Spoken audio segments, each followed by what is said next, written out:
You are about to experience a brief simulation of a psychotic episode in a young person with a severe mental illness. Be prepared to experience uncomfortable sights, sounds, touch, and even scents.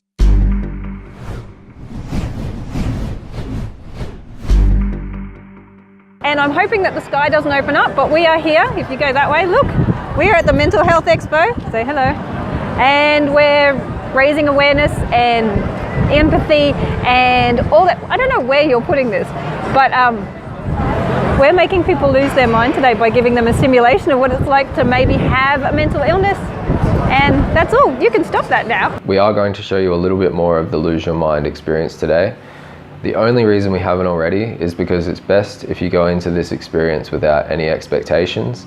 And if we put too much content online, then people start to show up to these events with all these preconceived ideas about what's going on.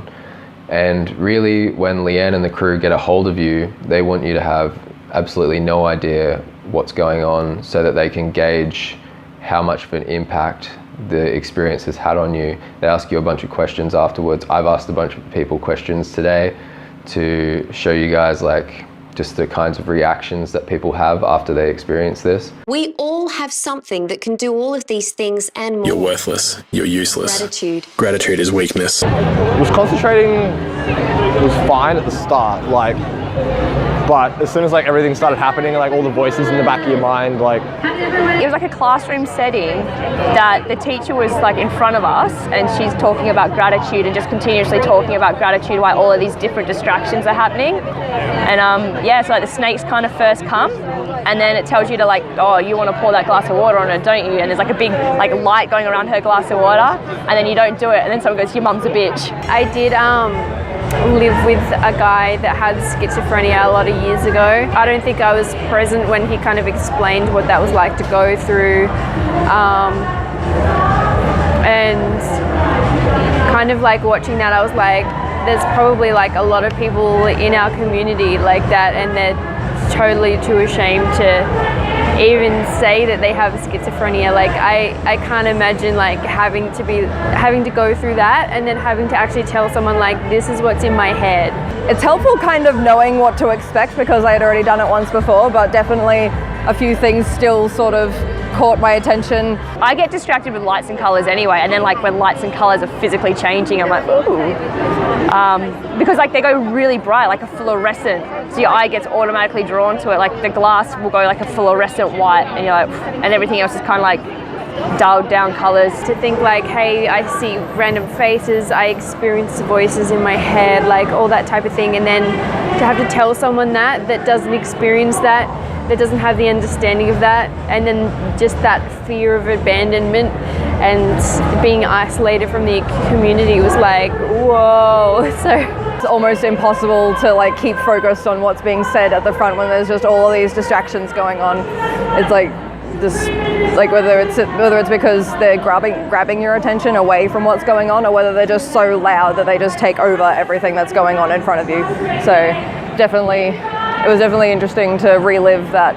Nobody cares about you. Nobody cares what you think. And maybe somebody has noticed that you are one of those people too. Yeah, right. You're useless. You're invisible. I also met a really interesting woman who is on a similar path to me, wanting to make a documentary about mental health with this perspective that a lot of us now have, where it's not so much about getting rid of the illness or the label or the particular way that our mind works. It's just it's always going to be there, and we can learn to live with that and even capitalize on the uniqueness of the way that our minds work. Most of the population who suffer either anxiety or depression or some kind of mental distortion of a perception of how they are in their reality. But I'm really good. I still function really well in the world. I live a great life now, The thing that I've realised is all of the stuff that went on in my brain that would send me under a table is still there. None of it's gone anywhere, and it will still approach itself in the most awkward times, especially when I'm working with people on the table, when you're perceived to be serious environments.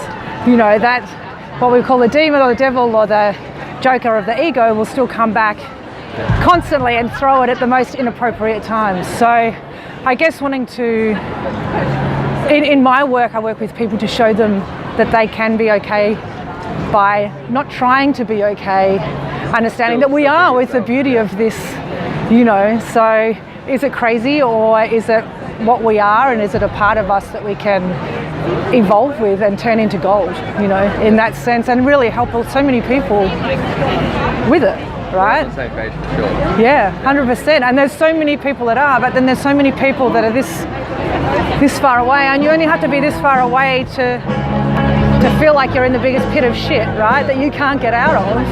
And sometimes you just tweak it that much, and all of a sudden that doorway floods open to any possibility, you know, and that's endless. And I believe everyone can experience that. I believe everyone has the capacity to go either way. Therefore, we have the capacity to go either way.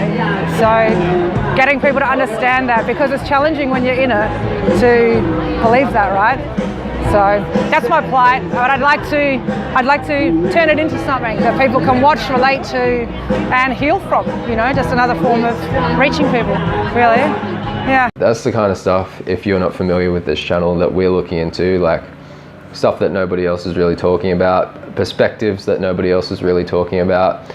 And Leanne is one of those people who is shifting the paradigm with these interesting experimental ideas, and like trying to just like literally shove a headset on somebody and force them to look at the world through a different lens. I'll leave some links to Leanne's social media down below. Let's get a conversation happening in the comments as well. And don't forget to like the video and hit subscribe so YouTube knows this is worth watching. If you really want to support us, you can pick up some merch from our Teespring store or donate to us directly on Patreon. Thanks for watching.